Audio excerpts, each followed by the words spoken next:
A lo largo de la historia, la gente ha usado castigos realmente crueles que resultan difíciles de entender. Ya hemos mencionado algunos en videos anteriores sobre este tema, pero hoy queremos hablar de más ejemplos, especialmente aquellos que no causan daño físico, sino que afectan la mente. Uno de los castigos que vamos a discutir es algo que ha recibido atención en los últimos años: el ahogamiento simulado. El ahogamiento simulado consiste en hacer creer a la víctima que se está ahogando. Es utilizado como método de interrogatorio, donde se le coloca algún tipo de tela o máscara sobre la boca o la cara y se le sujeta de alguna manera, generalmente atándola a una mesa y ligeramente inclinada. Luego se le viene agua sobre la tela de manera intermitente, provocando náuseas y una sensación de ahogo gradual y controlada en la víctima. Es una técnica realmente angustiante. Antes de empezar, te invito a que nos dejes tu me gusta y te suscribas activando las notificaciones para que no te pierdas ninguna de nuestras escalofriantes historias. Ahora sí, comencemos. El método del ahogamiento simulado implica rociar agua sobre la boca y la nariz de la víctima, lo que bloquea las vías respiratorias. Si la víctima intenta contener la respiración, la tela húmeda la adhiere, dificultando aún más la respiración y generando una sensación de asfixia. Este método se emplea para intimidar y obtener información de la víctima. Sus orígenes se remontan a la adquisición española y fue utilizado por la Compañía Holandesa de las Indias Orientales en el juicio de Anne Boyne. Durante la Segunda Guerra Mundial, la policía militar japonesa también lo empleó contra prisioneros de guerra para obtener datos militares. En Argelia, las fuerzas coloniales francesas emplearon el ahogamiento simulado contra los que luchaban por la independencia argelina y sospechosos de ataques contra fuerzas francesas. El periodista franco-argelino Henri Ayac fue sometido a este método tras su detención por actividades contra el Estado francés, para revelar así información sobre colaboradores. Durante la Guerra de Vietnam, una infame foto mostró a dos estadounidenses y un soldado survietnamita practicando el ahogamiento simulado a un prisionero de guerra norvietnamita, generando indignación mundial. Se descubrió también que la Brigada 173 Aerotransportada también utilizó esta técnica. Sin embargo, su efectividad en la obtención de información confiable ha sido cuestionada, como el caso de Liam Holden durante los disturbios en Irlanda del Norte en 1972. Fue detenido ilegalmente por el ejército británico y sometido a interrogatorios que incluyeron el ahogamiento simulado. Holden fue condenado y se convirtió en la última persona sentenciada a muerte en el Reino Unido.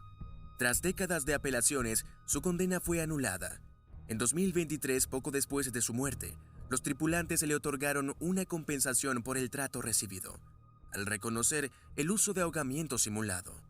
El tubing, utilizado por el gobierno de apartheid sudafricano, fue otro método similar en waterboarding.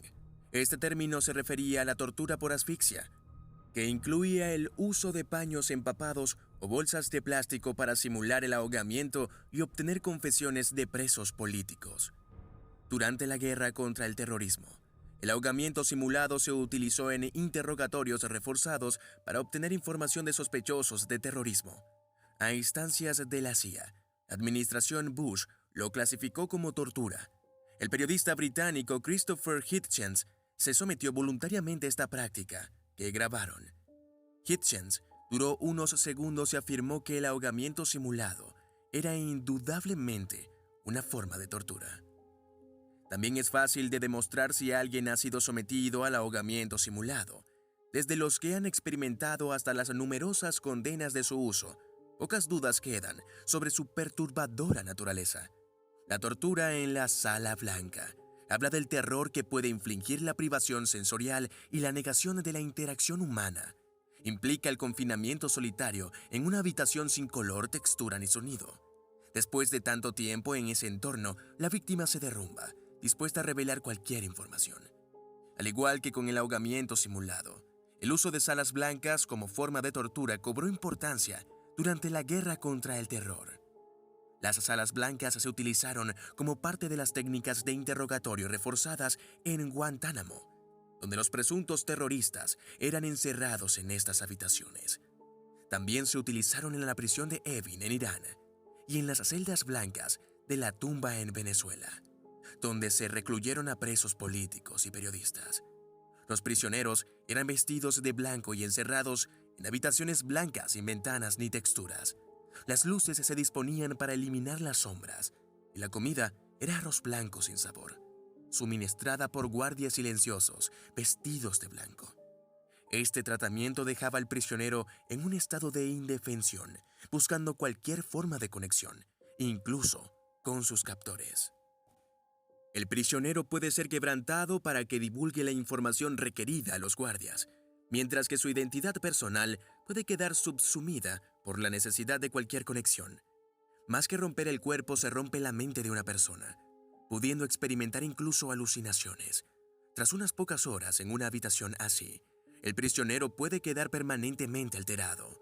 Una víctima notable de este tratamiento fue Amir Tatkrivar, quien tras permanecer en la sala blanca de la prisión de Evin, fue incapaz de recordar el rostro de su propia madre y padre. En Venezuela, la prisión conocida como La Tumba alberga varias celdas blancas donde permanecen detenidos durante años manifestantes y periodistas. Estas celdas, con dimensiones de 2 metros de ancho y 3 de largo, están iluminadas constantemente con luces brillantes, privadas de la luz solar, ventilación y con temperaturas bajo cero. Algunos incluso permanecen detenidos sin enfrentarse nunca a los tribunales por sus presuntos delitos. Durante la Guerra de Vietnam, en 1970, fue capturado un jefe de espionaje y coronel llamado Nguyen Van Thai, del lado de los norvietnamitas, quien poseía información vital. A pesar de las torturas físicas y los castigos, Thai logró ocultar información, dando tiempo a sus compañeros para reubicar sus operaciones y despistar a sus captores con pistas falsas.